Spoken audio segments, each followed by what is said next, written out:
Between the 2016 car ramming in Nice, the attack on the Strasbourg Christmas market in 2018, and the beheading of a schoolteacher in a Paris suburb in 2020, jihadist attacks have continued to plague France over the last 10 years. While the threat of a terror attack remains high, the nature of that threat has changed. At the time of the 2015 terrorist attacks, the jihadist movement had its epicenter in Syria and Iraq, the region serving as a stronghold for the Islamic State group.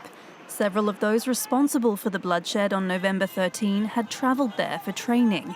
However, according to Marc Hecker, executive director of the French Institute for International Relations, these days the jihadist threat is much more decentralized.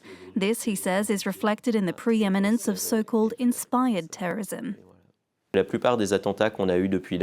Most of the attacks we have seen since then have been carried out by individuals or very small groups of people who, inspired by jihadist propaganda on the internet and tutorials, have decided to take action and join the jihadist movement, sometimes with claims made after the fact that they have been endorsed by the Islamic State group.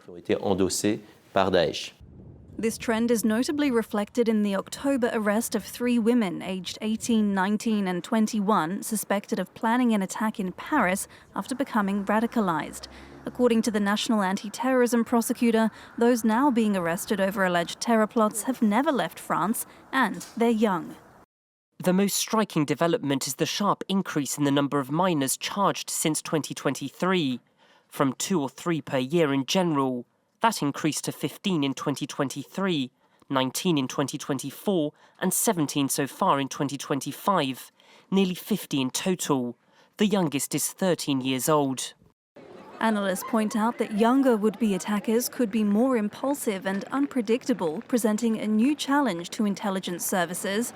Another obstacle, according to the Interior Minister, they can become radicalized quickly, making it harder to detect.